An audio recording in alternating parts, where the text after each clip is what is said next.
এই চ্যাপ্টারে বীজগণিতের যে সূত্রগুলো আছে ওই বীজগণিতিক সূত্রগুলো সম্বন্ধে আইডিয়া নেবে। তার মধ্যে বেশিরভাগই হয়তো তোমাদের জানা আছে বীজগণিতিক সূত্র মানে কোনগুলো। একটা একটা করে দেখি যে বীজগণিতিক সূত্রগুলো কিভাবে আসে। ঠিক আছে, তাহলে ফার্স্ট ফর্মুলা থেকে আমরা যাই a প্লাস বি তার স্কয়ার। a প্লাস বি যদি তার স্কয়ার হয় এইখান থেকে আমরা লিখতে পারি a square plus 2ab plus b square. কিন্তু কিন্তু এই ফর্মুলাটা আসলে কিভাবে? ঠিক আছে, আমরা ওটা দেখব এই ফর্মুলাটা আসলে কিভাবে। এই ফর্মুলাটাকে যদি ব্যক্ত করতে চাই তাহলে আমি প্রথমে গেলাম এটাতে স্কয়ার করলাম।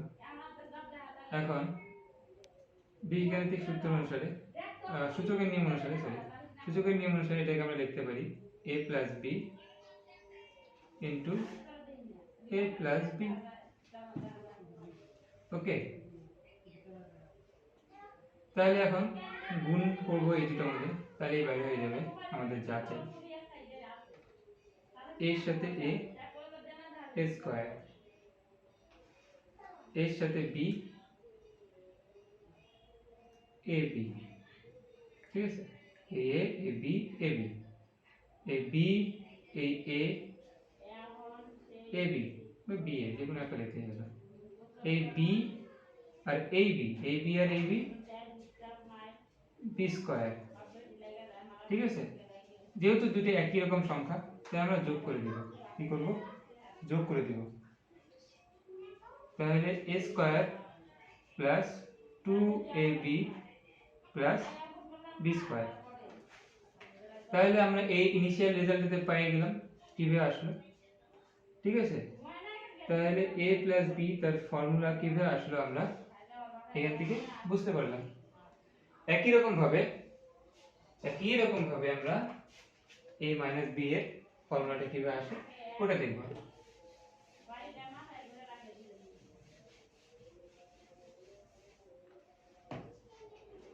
এখন নিলাম a minus b equal to a square minus 2ab plus b square. এটাই তো a square minus 2ab plus b square. এটা কার ফর্মুলা? a মাইনাস b তার স্কয়ারের ফর্মুলা। কিন্তু এটা কিভাবে আসলো প্রুফ করি। a মাইনাস b তার হোল স্কয়ার মানে a minus b into a minus b আমরা লিখতে পারি সূচকের নিয়ম অনুসারে square equal two x into x, x cube equal to x into x into x। এই ফর্মুলা অনুসারে আমরা এখানে a মাইনাস b তার square equal two s minus b into a minus b লিখলাম। তাহলে এই a আর এই a গুণ হবে, কি হবে? a square.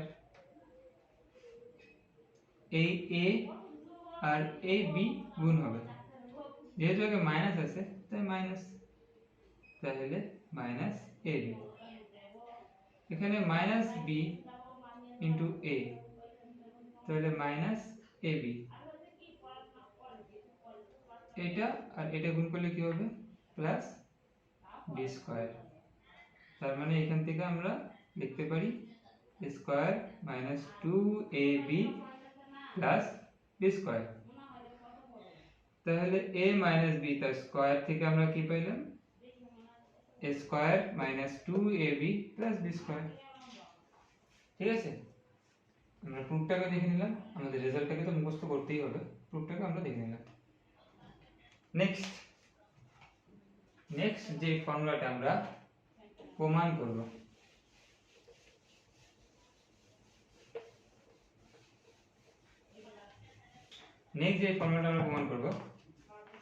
এটা হলো a প্লাস b তার whole square plus a minus b তার হোল স্কয়ার। এটাকে আমরা লিখতে পারি 2 a square plus b square, 2a square plus b square. a plus b whole square plus a minus b whole square থেকে আমরা লিখতে পারি a plus a square 2 into a square plus b square, 2 into a square plus b square. এখন আমরা দেখব যে এই 2 into a square plus b স্কয়ারটা কিভাবে আসলো, প্রুফ ফর্মুলাটা কিভাবে আসে সেই সম্বন্ধে আমাদের জানতে লাগবে। হ্যাঁ, এটা পরীক্ষায় কাজে লাগবে না, কিন্তু পরবর্তীতে কাজে লাগবে না, বাট পরবর্তীতে এগুলো লাগবে। যেহেতু এখান থেকে আমাদের এটা আনতে হবে, তাই প্রথমে আমরা a প্লাস b তার square a plus a minus b তার স্কয়ারটা লিখে নিলাম। এখান থেকে আমি এটাকে যদি ভাঙাই তাহলে কি পাবো, এটাকে পাবো a square plus 2ab plus b square. এখান থেকে কি পাবো, a স্কয়ার মাইনাস 2ab তার b স্কয়ার। ঠিক আছে, যেহেতু এই দুটো সেম তাই কেটে যাবে। ঠিক আছে, এখানে প্লাস চিহ্ন এখানে মাইনাস চিহ্ন, তাই কেটে যাবে। তারপরে এই a আর এই a দুটো যোগ হয়ে 2a স্কয়ার হয়ে যাবে। ঠিক আছে, প্লাস ab আর ab যোগ হয়ে যাবে 2b স্কয়ার। তাহলে আমরা এখান থেকে 2 কমন নিলাম। কমন না জানো তো, এখানে যেই সংখ্যা থাকবে এখানে সেই সংখ্যা থাকে, যদি থাকে তাহলে আমরা এখান থেকে দুটো সংখ্যাকে একবারে লিখে ব্র্যাকেট দিয়ে a square plus b square লিখতে পারি। ঠিক আছে, a square plus b square লিখতে পারি। তাহলে আমাদের এটা প্রুফটা হয়ে গেল। ঠিক আছে, এটা আমাদের থার্ড প্রুফ বা থার্ড ফর্মুলা।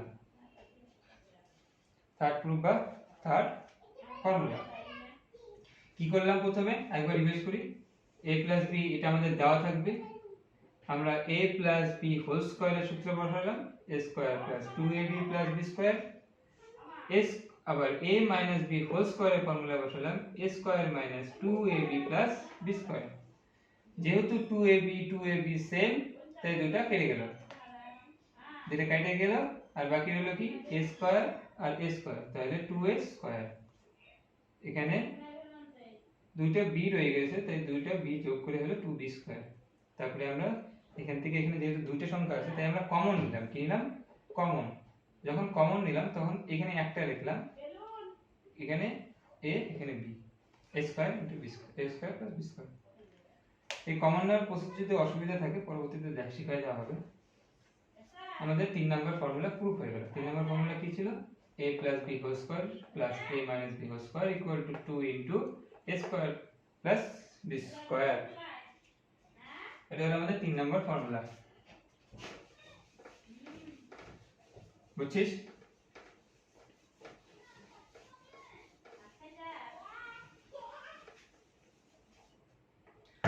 এরপরের ফর্মুলা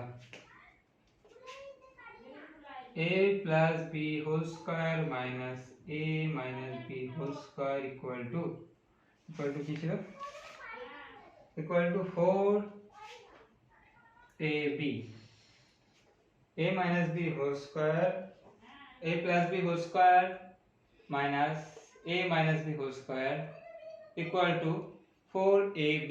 কি আসলো, 4ab। আমরা এই ফর্মুলাটাকে প্রুফ করব।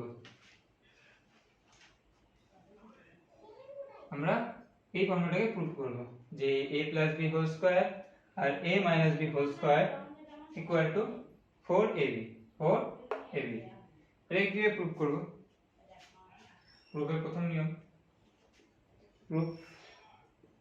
আমরা এটাকে লিখে নিব, এই পাশ থেকে এটাকে লিখে নিব। কি লিখব, a প্লাস b তার square minus a minus b তার স্কয়ার। ঠিক আছে, প্রথমে এটাকে লিখে নিলাম। কি করলাম, এটাকে লিখে নিলাম। লিখে নেওয়ার পরে আমরা a প্লাস b হোল স্কয়ারের ফর্মুলা জানি, a plus b whole square formula জানি তো, ওটাকে বসালাম, a square plus 2ab plus b square. ঠিক আছে, এটাকে ব্র্যাকেটে রাখলাম, মাইনাস। এবার কার ফর্মুলা বসাবো, a মাইনাস b হোল স্কয়ারের। a মাইনাস b হোল স্কয়ারের ফর্মুলা কি ছিল, a minus b whole square equal to a square minus 2ab plus b square। ঠিক আছে। আর a প্লাস b হোল স্কয়ারের formula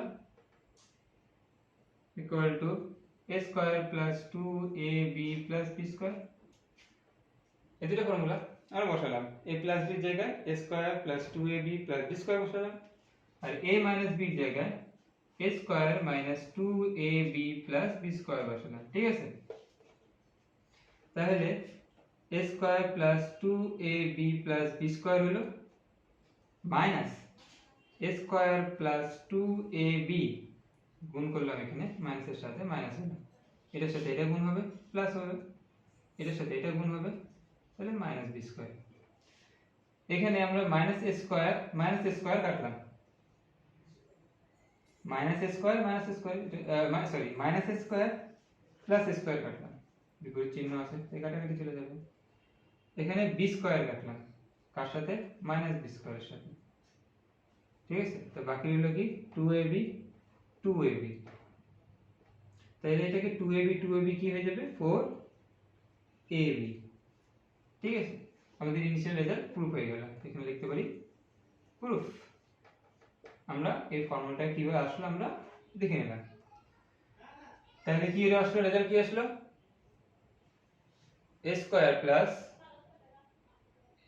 b square minus a square minus b square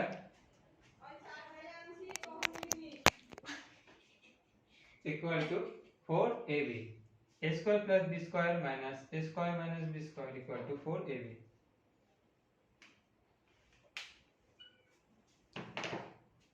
ঠিক আছে, এটা হলো আমাদের 4 নম্বর formula.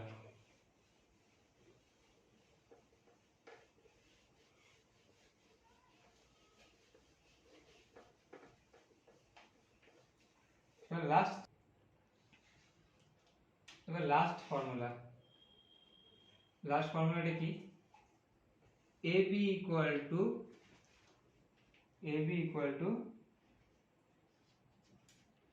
a plus b by 2 তার square a minus b by 2 তার স্কয়ার। 5 নম্বর ফর্মুলা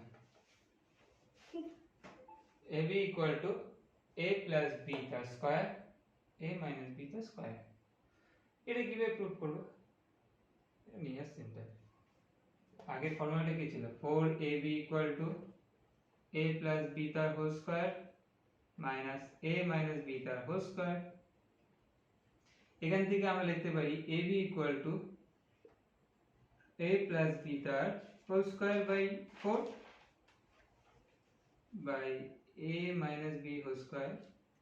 কি করলাম? 4 টাকে নিচে নিয়ে গেলাম, নিচে নিয়ে গেলে ভাগের আকারে লিখলাম। ঠিক আছে, ab কে কি লিখলাম না 4ab কে কি লিখলাম, 4 টাকে জাস্ট নিচে নিয়ে গেলাম আর বাকি যেরকম ছিল ঠিক এরকমই রাখলাম। এখন আমরা আলাদা করে দিতে পারি a প্লাস b তার square 4 minus a minus b তার স্কয়ার বাই 4 করতে পারি কি পারি না? এটা লসাগু করলে কি আসবে? এটাই আসবে। তো এটা যদি লসাগু করি তাহলে কি হবে? জাস্ট আমি দেখাইলাম তোমাদের, লসাগু করলে কি আসবে? নিচে 4 ই আসবে, a প্লাস b তার স্কয়ার a মাইনাস b তার স্কয়ার। ঠিক আছে, আমি জাস্ট এটা তুলবা না, জাস্ট লসাগু করলাম, এটাই আসবে, এই যে এটা। তাই আমি এখান থেকে রিভার্স করলাম। ঠিক আছে,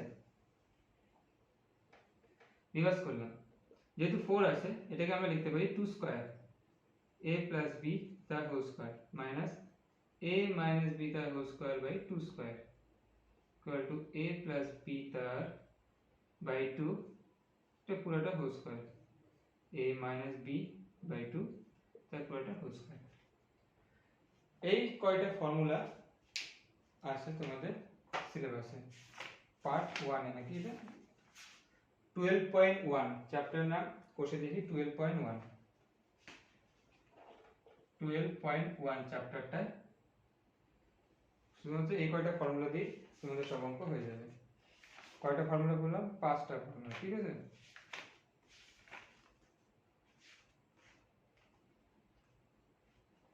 যেহেতু ফর্মুলা পড়ছি তাহলে এটা অ্যাপ্লিকেশনও দেখতে লাগবে।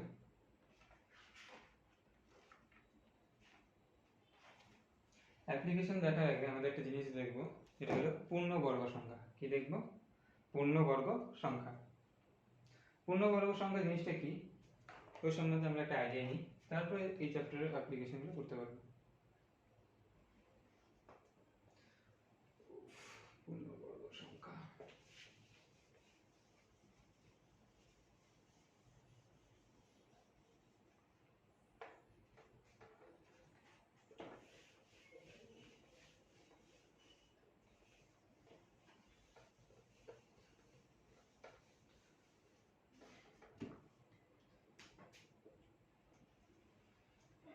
আমরা 4 কে 2 এর স্কয়ার লিখতে পারি।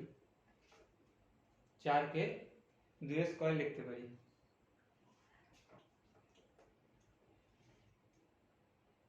9 কে 3 এর স্কয়ারে লিখতে পারি। পারি তো? 16 কে 4 এর স্কয়ারে লিখতে পারি। কিন্তু আমরা যদি লিখি 15, এটাকে কি কারো স্কয়ারে লেখা যায়?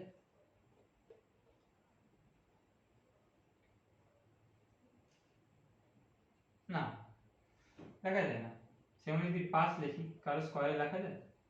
লেখা যায় না। এখন যদি তুমি 25 লেখো, তাহলে 5 এর স্কয়ারে লেখা যায়। ঠিক আছে? 25 কে কি লেখা যায়? 5 এর স্কয়ারে লেখা যায়। ঠিক আছে? 25 কে 5 এর স্কয়ারে লেখা যায়। এই সমস্ত সংখ্যাকে, যে সমস্ত সংখ্যাকে পূর্ণবর্গ আকারে লেখা যায়, মানে এইভাবে স্কয়ারে লেখা যায়, তাকে বলে পূর্ণবর্গ সংখ্যা। এখানে 4, 9, 16 পূর্ণবর্গ সংখ্যা। কারণ 4 কে আমরা 2 এর স্কয়ারে লিখতে পারি, তাই 4 হলো পূর্ণবর্গ সংখ্যা। 9 কে আমরা 3 এর স্কয়ারে লিখতে পারি, 9 হলো পূর্ণবর্গ সংখ্যা। 16 কে আমরা 4 এর স্কয়ারে লিখতে পারি, তাই 16 হলো পূর্ণবর্গ সংখ্যা। তাহলে 15 কি পূর্ণবর্গ সংখ্যা হবে? হবে না। 14 হবে? হবে না।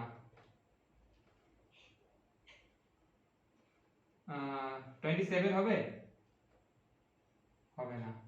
কারণ আমরা এটা 3 এর কিউবে লিখতে পারি। 3 এর আমাকে কি লিখতে হবে? স্কয়ারে আনতে হবে। কিসে আনতে হবে? স্কয়ারে আনতে হবে। ঠিক আছে? যদি স্কয়ারে আনতে পারি তাহলে পূর্ণবর্গ সংখ্যা হবে। 81 পূর্ণবর্গ সংখ্যা? হ্যাঁ, এটা পূর্ণবর্গ সংখ্যা, কারণ এটাকে 9 এর স্কয়ারে লিখতে পারি। এরকম আরো একটা एग्जांपल যদি দেখি আমরা, এগুলো সম্পূর্ণ তুলে নাও, এগুলো সব তুলে নাও, কারণ এগুলো পূর্ণবর্গ সংখ্যা হয়ে যায়। এখন 47 49 পূর্ণবর্গ সংখ্যা, বিকজ এটাকে 7 স্কয়ারে লেখা যায়।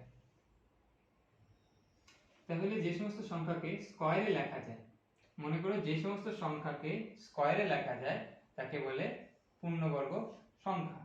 যেমন 4 কে 2 এর স্কয়ারে লেখা যায়, এই সংখ্যাটাকে কোনো একটা আরেকটা সংখ্যার স্কয়ারে লেখা গেছে, তাই এটা পূর্ণবর্গ সংখ্যা।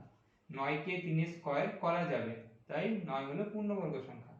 16 কে 4 এর স্কয়ার করা যাবে, তাই 16 হলো পূর্ণবর্গ সংখ্যা। কিন্তু 15 কে কারো স্কয়ারে করা যাবে না, তাই 15 পূর্ণবর্গ সংখ্যা না। 14 কে কারো স্কয়ারে লেখা যাবে না, তাই 14 পূর্ণবর্গ সংখ্যা না। বুঝছিস? 27 কে কারো স্কয়ারে করা যাবে না, তাই 27 পূর্ণবর্গ সংখ্যা না। এটা হলো পূর্ণবর্গ সংখ্যার ক্লিয়ার কনসেপ্ট। যদি কনসেপ্টটা ক্লিয়ার থাকে তাহলে অঙ্ক হবে, কারণ পরবর্তী যতগুলো অঙ্ক দেখলাম সব পূর্ণবর্গ সংখ্যার উপরে বেস করে।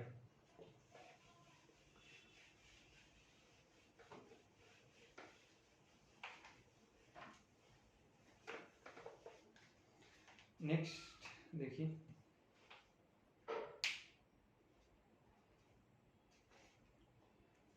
একটা অঙ্ক আছে,